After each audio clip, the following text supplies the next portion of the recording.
तर आखाती देशांमध्ये सुरू असलेल्या युद्धामुळे राज्यामध्ये औद्योगिक गॅसची टंचाई निर्माण झाली आहे। ठाण्यामधील 30% हॉटेल्स सध्या बंद पडली आहेत, 70% हॉटेल्स बंद पडण्याच्या मार्गावर आहेत आणि याचाच फटका आयटी क्षेत्रामध्ये काम करणाऱ्या हजारो कामगारांना जेवणाचे टिफिन्स आणि नाश्ता पुरवणाऱ्या ठाण्यातील पाहुणचार या हॉटेल कॅन्टीनला देखील बसलेला आहे। हॉटेल मालकाने संबंधित आयटी कंपन्यांना टिफिन आणि नाश्ता पुरवू शकत नाही असं ईमेलद्वारे कळवलं आहे।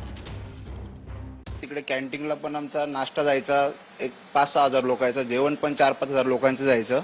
आता ते असं झालं की गॅस पुरवठा आम्हाला झाले 3-4 दिवसापासून आम्ही ऑर्डर केली एजन्सीला।